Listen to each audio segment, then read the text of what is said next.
The Phoenix Suns have been connected to Ja Morant as multiple new reports are revealing massive updates surrounding the situation in Memphis between Ja Morant and the Memphis Grizzlies coaching staff. And we're going to go over exactly what a trade between the Suns and the Memphis Grizzlies would look like and what the compensation would be between the two teams, as well as looking at the situation for Ja Morant and the Memphis Grizzlies coaching staff and if he would be a viable trade target for the Phoenix Suns. How's it going, guys? Another video here on Phoenix Suns Digest. Before we get into everything today, we noticed that 98.4% of you are not subscribed. So please make sure to hit that subscribe button and get all of your news and updates surrounding trades and rumors, especially this wild one about Ja Morant, folks. We're going to get into all of that today. We have a lot of new reports from a lot of sources here. We have Sports Illustrated put out an article, Brandon now, that said the Suns should pivot to a Ja Morant trade on one condition. Now, folks, you know that if you haven't been paying attention to the news, that Ja Morant and his situation with the Memphis Grizzlies is growing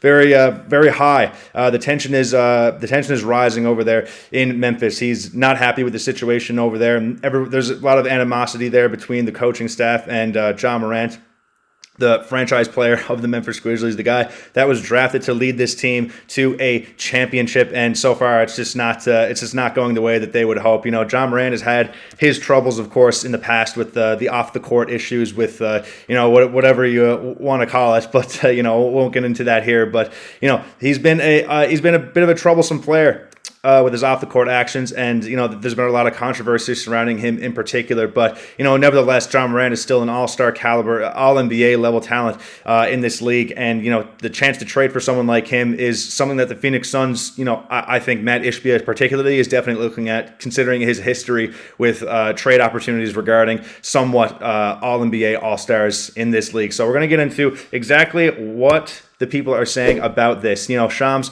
put out a report that said that teams across the league, though, are monitoring this, keeping an eye on where this relationship stands between Ja Morant and the Grizzlies, which he did reveal on SportsCenter. We have another article here, too, continuing on from the Sports Illustrated one from Brendan Mao, that says, because of how the Suns are currently constructed, they will be mentioned in rumors surrounding any big-name younger players. Most recently, the top name in rumors across the NBA has been Memphis Grizzlies star guard Ja Morant, who was suspended over the weekend for one game following his comments to reporters post-game to go ask the coaching staff about his lowly performance after Friday's loss to the Los Angeles Lakers. And he continues on saying that no matter what, Phoenix should not be willing to pay a hefty price for Morant, given how limited the Suns were in terms of roster construction after trading for Durant and Beal, who they still owe $19.4 million per season to for the next 5 years. The Suns also don't have any valuable draft picks they are able to trade away, so there are several other teams that could outbid them if they are interested in Morant. So obviously the situation for Ja Morant in Memphis is not looking great right now. Again, like we said before, the animosity and the tension between him and the coaching staff is rising just day by day. He got suspended for a game for conduct that was detrimental to the team, and that's not good for the coaches or the teammates. We've seen this kind of behavior before in the NBA. Like there's just not can't agree on both sides between the players and the coaching staff. But folks, if we look at a trade like this, you got to look at it from both sides. You got to look at from the Phoenix Suns side and the Memphis Grizzlies side. Are they really willing to give up their arguably best player on the team besides Jaren Jackson Jr., of course? I mean, Ja Morant was the guy that's supposed to lead this team to the NBA Finals and win them the Larry O'Brien Trophy. But are they really willing to let this guy go for someone who has been connected in most of these trades is Jalen Green, which we'll get into a little bit later. But if a potential trade was to happen for Ja Morant to the Phoenix Suns, I think that Memphis would be asking for the house for Phoenix. And, like we mentioned before, that Phoenix doesn't have the draft capital to compensate for a Ja Morant trade. The most we can offer, which is being linked to the Phoenix Suns, is Jalen Green in most reports. But, if you take a look at the Memphis Grizzlies roster here, I mean, they don't really need a shooting guard. They have plenty of guard depth there. They have Scottie Pippen Jr., who I think would become the starter if a Ja Morant trade were to happen. They have Ty Jerome, who is an excellent point guard. He signed there with the Grizzlies. He was excellent for the Cavs last year. And they have Vince Williams, John Contra. They have lots of guards and guards forwards that I think that can kind of take over the position for Ja Morant. But of course, if Jalen Green was to go there, he would kind of be, he might be a little out of place there, as they did just sign as well Kentavious Caldwell-Pope, who's playing the shooting guard position there right now. So it might be a little situation here where there's a bit of position overlay where Jalen Green is the shooting guard. Devin Booker is supposed to be the shooting guard as well, but Devin Booker's playing the point guard position right now, and I think he's doing an excellent job of doing that. I mean, he had 13 assists the other night against the San Antonio Spurs. But we also have to look at the fact that Jalen Green hasn't played a game for the Phoenix Suns yet. And, we're already talking about trading him for Ja Morant when we haven't even seen what Jalen Green can do on the Phoenix Suns. We don't know how he fits into Jordan Ott's system, which seems to be working out pretty well for the Phoenix Suns so far this season.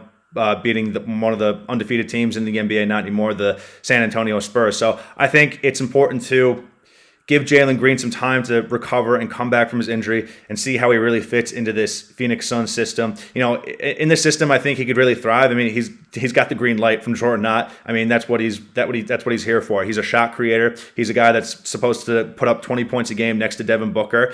I think if you give him time to kind of just adjust and really mesh himself into this team and play with the other players, I think he can really succeed in this system. But you also have to look at the fact that Ja Morant is a potential superstar. I know that some people don't think he hasn't lived up to his potential so far as of right now, especially again with the off the court stuff. So you really look at the fact that can he be a secondary leader in the locker room next to Devin Booker, who is the leader for this Suns team now, being on the Suns as long as he has been. Can Ja Morant really can he is he mature enough to come to this Suns team and set the tone offensively and defensively and do what he does best, which is, slasher to the rim, very explosive, athletic dunker, underrated three-point shooter. He can shoot the three ball when he really wants to. I mean, he can get hot behind the three-point line.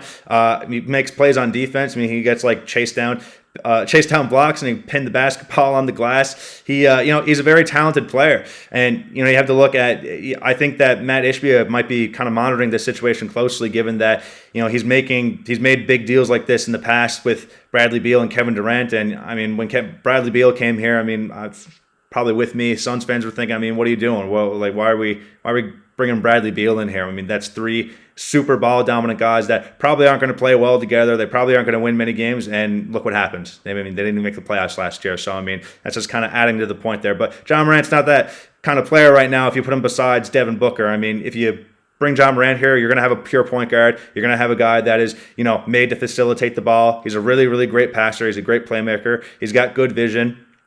So I think if you put him alongside someone like Devin Booker, I think that could be really good for this Suns team. But, you got to look at it from both sides of the floor. But let me know what you guys think about this whole Ja Morant situation. Let me know what you guys think about a possible Ja Morant trade. Do you think it would work for the Suns? Do you think it won't work for the Suns? Would you rather keep Jalen Green? Would you rather see how Jalen Green kind of works out for the Phoenix Suns? Maybe you can bring some wins over there for Phoenix. But let me know what you guys think down below about this whole situation. I'm really interested to see how it continues as we monitor it. Wonder if Ja Morant may come to the Phoenix Suns. I wonder what the trade compensation is going to look like. But, give me all your thoughts down below, guys, in the comments, and let me know what you think. See ya.